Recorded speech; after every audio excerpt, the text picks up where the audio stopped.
Hello children, this is going to be our last of our online computing lessons, so I thought I'd have a go at doing this one myself, record something. So, no hour of code, it's Mr. Green time. So, this is Scratch. I'll send a link to it, and it's either very similar to these previous hour of codes or exactly the same depending on which ones you've done. And we've used Scratch at school, so this shouldn't be new to anybody. Now, this is my project that I've made. It's my name but animated, and each thing that you do in this, everything that I click on does something. So I click on the M, it spins. I click on the R, it pulses in and out. The G says hello in a robot voice. The R randomly shoots off and then comes back again. The E flashes on and off.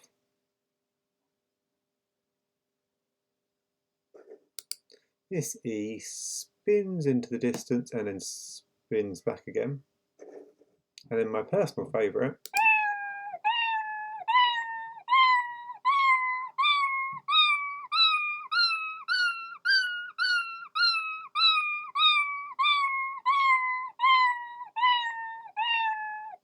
a cat singing a scale, obviously. So, I'll show you how we program this. First of all, I'll show you my scripts, then I'll start again from scratch and show you how to do it, perhaps with a different name. Okay, so here are my letters. This was my one that span around. So I'm starting with the when sprite clicked, what's that called? Block. Then I've got a repeat block, and 90 times it's turning 4 degrees because that adds up to 360, which means it ends up back where it starts. And that's the important thing about this. If you've used Scratch Junior before, when you do something in Scratch Junior, you do your program, you hit go, the program runs, or you hit the flag, the program runs, but then when you press the flag again, everything goes back to where it started. It doesn't do that in Scratch. At the end of one run of your program, it stays there. So when you then run it again, they will start from wherever they've got to. That means we need to make sure that all of our letters end up back where we started. So when I span this letter, I knew it had to spin 360 degrees. That means back where it started. But if I just did it 360 degrees in one go, it just wouldn't look like it moved because it would just do the instruction and you wouldn't see it. So I got it to turn 4 degrees, and then 4 degrees, and then 4 degrees, and then 4 degrees 90 times. I tried doing 360 degrees, sorry, 1 degree 360 times, but it was so slow, it was boring. So that's the M. The R, 10 times it gets bigger by 10, boom, boom, boom, boom, boom, boom, boom. Then 10 times it gets smaller by 10, boom, boom, boom, boom, boom. Then 10 times it gets bigger by 10, boom, boom, boom, boom, boom. And then 10 times it gets smaller by 10, boom, boom, boom, boom, boom. Because it gets bigger than smaller, it ends up back where it started. My G, when sprite clicked, play the recording. I'd have made a recording. I'll show you how to do that in a minute. The R, I told it to glide to a random position, but then I told it to glide back to my original position.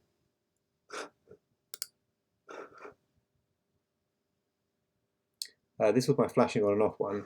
It hides, waits a second, shows, waits a second, hides, waits a second, shows. So as long as it ends up showing at the end, it's back where it started, ready for the next one. Do you know why I got bright red nose in this? I went to post some letters and I think it's cold. Made my nose go red. The E. This one.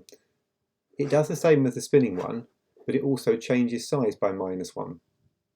And then it spins the other way and changes size by 1. So it gets smaller 90 times as it's spinning, and then it gets larger 90 times as it's spinning.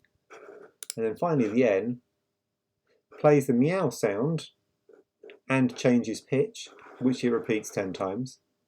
And then it plays the meow sound and changes pitch, but with a minus number, 10 times, just to bring the pitch back down again. So it goes up in pitch, meow, meow, meow, meow, meow, meow, meow, and then back down, meow, meow, meow, meow, meow, meow. Okay. So let's show you how to do this from scratch. Haha, from scratch. Get it? never mind. So, when you open up Scratch, you're presented with this window. Scratch the cat and no letters.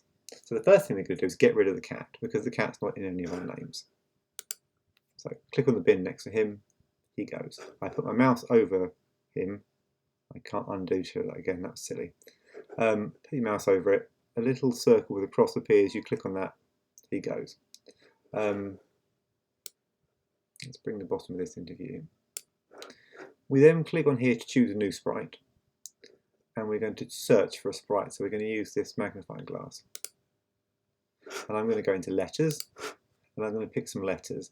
Now, I'm not going to do my name again because I've done that one. Let's do Bob. Bob, our imaginary pupil in the class. So I'm going to choose a B, choose a sprite, letters, and let's have an O from this font, and choose a sprite, letters, for a B from that font. Make the word Bob. This Bob's a little bit small. Let's make him size 150, so clicking here, that's about right. There we go, Bob. Now the background's a bit boring, so I'm going to click on, in this stage bit here, I'm going to click on the backdrop, and down here, choose a backdrop, and I'm going to use the search bar, and I'm going to choose an interesting background. Last time I had this rays, neon tunnel could be good, the moon, light, stripes, let's try stripes, that will do. And then I need to think what I want to do with them. So I click on each one, each sprite at a time, and I need to write a script for it. Now all of the scripts are going to start with so in the events, the event that starts it is when the sprite is clicked. That means when my mouse goes over it and clicks, or possibly on a touchpad on iPad, it might just do when you physically tap it with your finger. Okay, what are we going to make it do? Well, on the last one I had spin, grow and shrink, excuse me, I had play my recording, I had move to random position and back, hide and appear, hide and appear, hide and appear, turn one way and disappear, I'll go smaller and then turn the other way getting bigger, and I had play the meow sound with different pitches. Now the thing about this video is you can pause it at any point and look at my script. I might also try and take some screenshots and upload them with this so that you've got things that you could copy if you wanted to do those. But the best thing about Scratch, the best thing about all these sorts of things is you can go and play with it. You can go through the menus and see whether anything else looks interesting. Motion, well, what can they do? They can move, they can spin, they can go to random positions, they can go to a random place, they can glide, they can point in a random direction, they can follow the mouse pointer. That could be fun. When clicked, follow the mouse pointer. It does it while clicking, and that's it. Let's turn you background the right way. Take that off. Put you back. That one didn't work very well. They can say things, like they can say hello. That could be fun. And you can change what they say.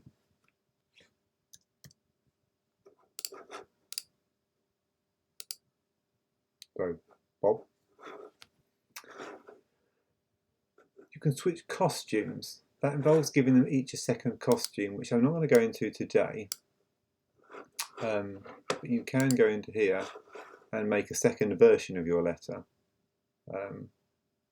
Actually, it won't hurt to do that. Let's duplicate that costume. Make the second version purple. Let's fill that. Let's fill the background in purple.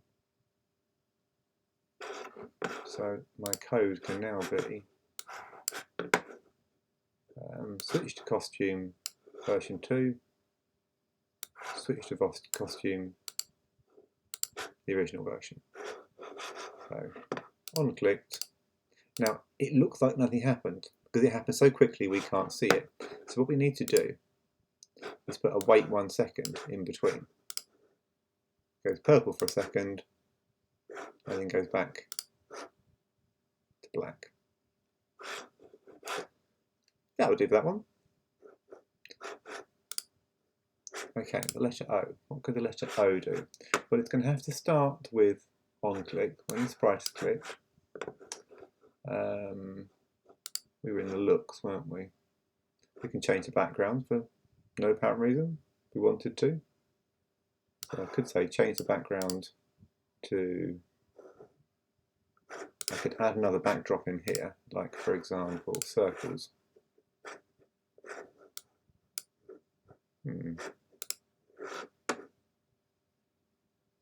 Didn't think that would replace that.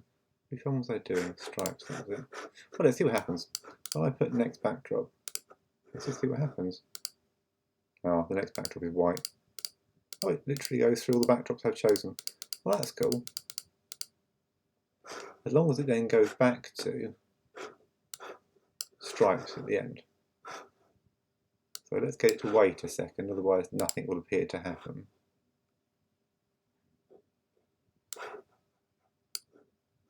Maybe change backdrop again to the next backdrop. And then go back to stripes. Let's try that.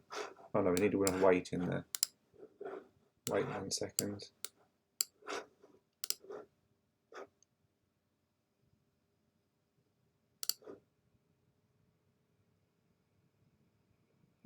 Does something reasonably interesting. There's not a lot in sensing operators, a variable, or my blocks that's going to be particularly useful at the moment, unless you, well, there is, but it gets complicated, especially with the variables. So if you want to play with those and see what happens, good on you.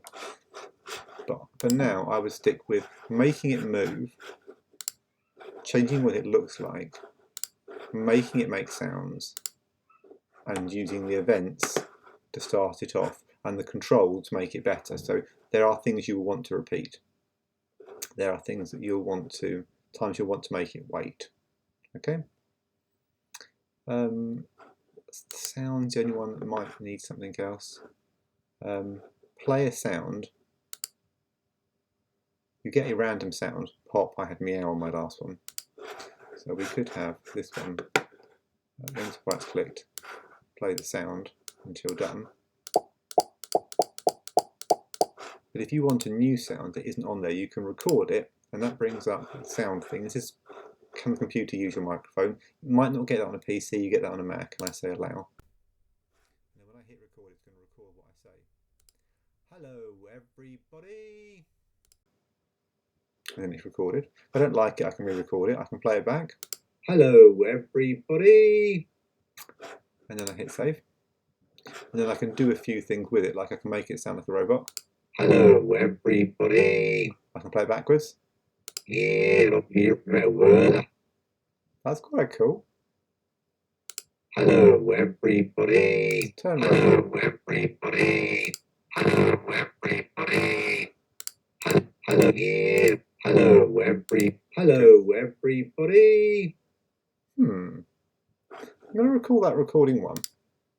I'm going to duplicate it. So right click duplicate. And on the duplicate, I'm going to play it backwards. That could be good. Now up here, I go back to code. So I'm going to have on clicked, play my recording one, and then play my other recording, which is it backwards. Hello everybody, That's good. Now what I could do is combine things. So I could say, play that sound,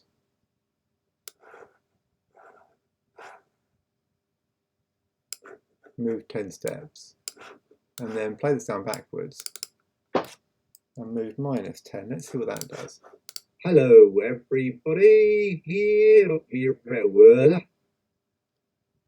be nice if I could find a way of doing them at the same time. I probably could by having 2 scripts, but I think that's probably too much for today. So a lot of this is going to be experiment. So just to recap, you come in, you delete the cat, you press here to get new sprites, you choose a sprite, you go into letters, you choose the letters that make your name. Don't go too mad and do like first names and second names and need hundreds of them. Each sprite, each letter of your name needs a when this sprite is clicked from the events menu to start off your script, and then you need to make it do something. I suggest the motion, looks, sound menus are the best place to look for that. When they're done, make sure they go back to where they started. So if they moved, they need to move back. If they grew, they need to shrink. If they span, they need to spin back the other way. Sounds, it doesn't make any difference, because once the sound's played, it doesn't matter. Although you can play the sound backwards because it's quite cool. The costume menu is here if you need it. The sounds menu is here if you need it. Okay, any questions, you can always send me a message, but for now, that should be done. Or sharing it, I think, yeah, you can save it to your computer and you can send it to me. It is possible by signing up for things to save it online and then send it to people, but unless you happen to already have a Scratch account, which is free, but unless you happen to have one, and if you do want one, you get a parent to help you do it. Don't go signing up for things on your own. Your best bet is to save it to your computer and then send me the file. Okay, right. See you very soon, actually.